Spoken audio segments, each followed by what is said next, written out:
السلام علیکم معزز ساتھیو، اپینین لینڈ میں ایک بار پھر خوش آمدید۔ امید ہے آپ خیریت سے ہوں گے۔ جی آج کا موضوع یہ سوچ میں ڈالے ہوئے ہے کہ ہم زندگی کو کس طرح دیکھتے ہیں، اس کو مثبت طریقے سے دیکھتے ہیں یا منفی پہلو سے۔ اگر ہم اپنے ملک کی تاریخ کو دیکھیں تو ہمارے آباء و اجداد نے 1947 میں ہجرت کے وقت جب پاکستان اور انڈیا سپریٹ ملک بنے تو بے شمار قربانیاں دے کر یہ وطن عزیز حاصل کیا۔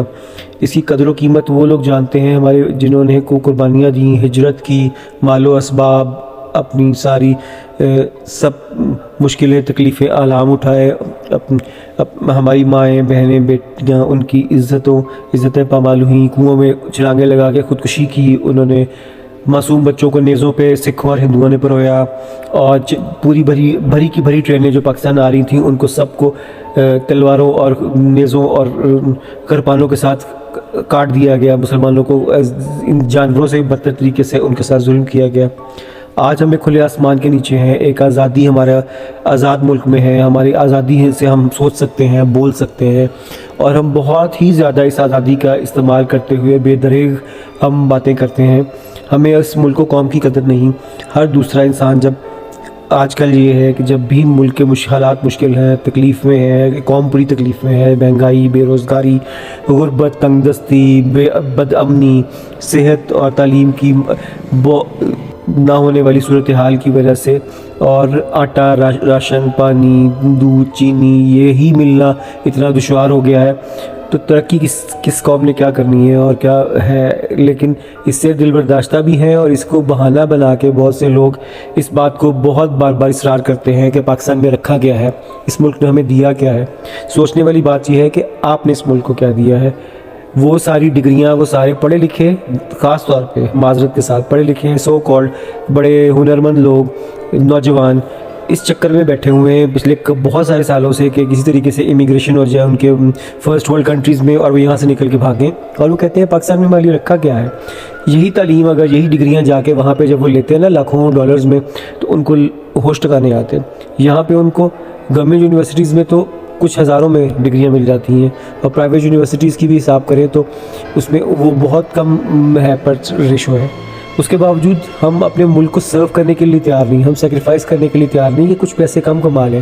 ہم وہ بارش کا پہلا قطرہ کیوں نہیں بنتے جو اپنے ملک و قوم کی خدمت کے لیے؟ کوئی ڈاکٹر کو دیکھا ہے کہ اس نے پڑھ لکھ کے، اس میں اسپیشلائز کر کے کسی دور دراز پسماندہ علاقے میں جا کے کلینک کھولا ہو، کوئی ہاسپٹل کھولا ہو، کسی انجینئر نے کوئی نئی چیز ایجاد کی ہو؟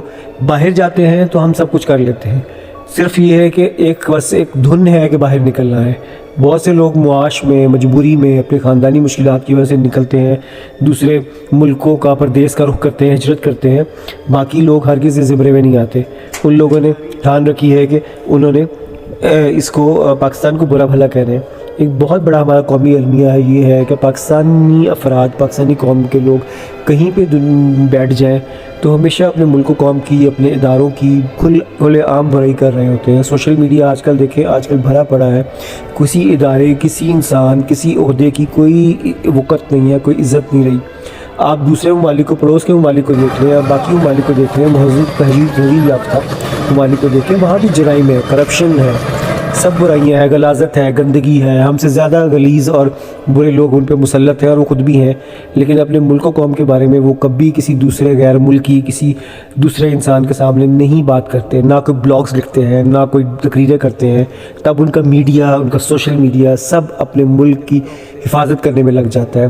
کاش کہ یکجہتی، ہم آہنگی ہمارے ملک میں پیدا ہو، اور ہم ان نام نہاد لیڈرز یا ان کے جو سارے فالوورز ہیں، اور وہ لوگ جو ایک خاص ایجنڈا پہ فارن پیڈ ہیں اور جو ایجنڈا پہ کام کر رہے ہیں، اور ہمیں ڈیوائیڈ اینڈ رول کے فارمولہ پہ آپس میں ہی زبان اور صوبائیت اور مختلف نظریات کی بنیاد پہ دوسرے لڑاتے رہتے ہیں، ان کو منہ کی کھانی پڑے۔ اگر اس کی ضرورت یہ ہے کہ ہمیں اپنا بیلنس قائم رکھنا ہے، ہمیں اپنے ملک و قوم کی عزت بھی کرنی ہے، احترام بھی کرنا ہے، اس کی ترقی و کامیابی میں اپنا حصہ ڈالنا ہے۔ اس لیے براہ مہربانی باہر جانے سے پہلے 20,000 مرتبہ سوچیں۔ اس ملک و قوم نے آپ کو بہت دیا، کچھ دیا، آپ کو شناخت دی، آپ کو فرسٹ کلاس سٹیزن بنایا۔ آج جب آپ پڑھ لکھ کے جوان ہو گئے ہیں، اپنے توانا کندھوں کے پیروں پہ کھڑے ہو گئے ہیں، تو آپ کا حق ہے کہ آپ اپنی مادر وطن کا حق ادا کریں، جس کو ہمارے بزرگوں نے اپنی جان مال عزت و آبرو دے کے شہادتیں حاصل کر کے ہمارے لیے حاصل کیا، اور آج ہم اس کو برا بھلا جب کہتے ہیں تو ہم ان کی روحوں کو تکلیف دے رہے ہوتے ہیں، اور ہم ناشکری کے زمرے میں کہیں نہ آ جائیں۔ اللہ کی پکڑ بہت سخت ہے، اس سے بچنا چاہیے۔ استغفار کریں انفرادی اور اجتماعی، اور دعا کریں کہ ہمیں اللہ تعالیٰ نیک صالح اور جذبہ جہاد سے شرسار اور بہت بہترین حکمران، قابل حکمران، جو ہمارے آباء و اجداد، ہمارے مقدس ہستیوں خلفائے راشدین کی مثل کیا کہتے ہیں، جو ہم پہ حکومت کریں۔ اس امید اور دعا کے ساتھ پھر بہت جلد ملتے ہیں۔ بہت شکریہ، اللہ حافظ۔